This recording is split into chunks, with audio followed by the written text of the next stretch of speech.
આજ રોજ અહીંયા ભરૂચ સિવિલ હોસ્પિટલ ઉપર આમ આદમી પાર્ટીના તમામ કાર્યકર્તાઓ અહીંયા છે।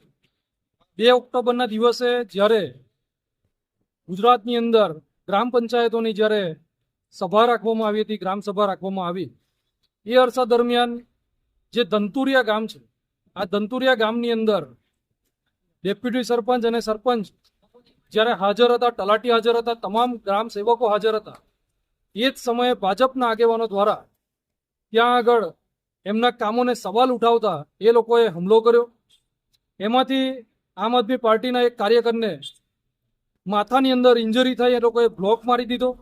અત્યારે પણ એ ભરૂચ સિવિલ હોસ્પિટલની અંદર એડમિટ છે, પરંતુ પોલીસ સાથે મોડા સુધી સંઘર્ષ કર્યા પછી રાત્રિના 3:30-4 વાગ્યા સુધી પરમ દિવસે અહીંયા રાત્રે પોલીસ અધિકારીઓ પણ હાજર હતા, અમે પણ હાજર હતા। ઘણા સંઘર્ષ પછી એ લોકો એફઆઈઆર દાખલ કરી, પરંતુ હજી સુધી એની અંદર 109 બીએનએસની કલમ એડ કરવામાં નથી આવી। આ ખૂબ ગંભીર બાબત છે। જ્યારે ચૈતરભાઈ વસાવા જેઓના વિરુદ્ધની અંદર કોઈ પણ પુરાવા નથી હોતા, તેમ છતાં એમના વિરુદ્ધની અંદર આ લોકો 109 કલમ એડ કરી અને હજુ કોઈને કંઈ વાગ્યું નથી, કોઈ પુરાવા નથી, તેમ છતાં 3 મહિના જેટલો સમય એમને જેલની અંદર રાખવામાં આવે છે। ત્યારે આ ભાજપ સરકારના રાજની અંદર ગુજરાતની જનતા આજે અહીંયા પોતાની જાતને સિક્યોર ફીલ નથી કરી રહી। અહીંયા એ લોકોની જે સ્વસ્થ છે એનું કોઈ ધ્યાન આપવામાં નથી આવી રહ્યું।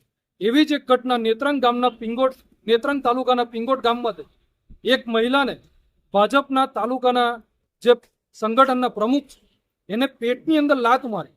આ લાત મારી અને ત્યાર પછી એને અભદ્ર ભાષામાં ગાળાગલોચ કરવામાં આવી।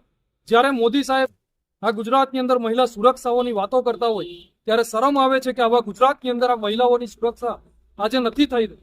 આજે બળાત્કારોના આટલા કેસો થઈ રહ્યા છે, આટલા છેડતીના કેસો થઈ રહ્યા છે, ને ખુલ્લેઆમ જ્યારે ભાજપના આવા નેતાઓ આજે ગાળાગાળી કરીને લુખ્ખાગીરી કરી રહ્યા હોય અને આજે મહિલાને પેટની અંદર લાત મારતા હોય, અગાઉ પણ એ જ ગામની મહિલાઓને આ જ વ્યક્તિ દ્વારા અગાઉ પણ એમને લાત મારવામાં આવી હતી। એક પ્રેગ્નેન્ટ મહિલાને પણ એમને લાતાલૂટી કરી અને એમને કોર્ટની અંદર કેસ ચાલ્યો હતો।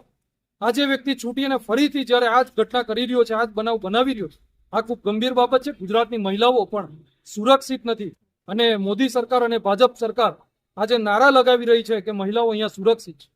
આ ગુજરાતની અંદર કાયદો વ્યવસ્થા કથળી રહી છે। એની અંદર પણ જ્યારે ગઈકાલે ગામના આગેવાનો અને ગામના એમના એ બેન જાતે અને એમના પતિ પોલીસ સ્ટેશનની અંદર આખો દિવસ બેઠા એફઆઈઆર ન કરવામાં આવી, છેવટે આજે અમારે ત્યાં પોલીસ સ્ટેશનમાં જઈ અને પીઆઈ શ્રી સાથે રકઝક થઈ। પીઆઈ શ્રીને દબાણ કરવું પડ્યું, એમને સચ્ચાઈથી વાકેફ કરવો પડે, ત્યારે જઈને એમને એમ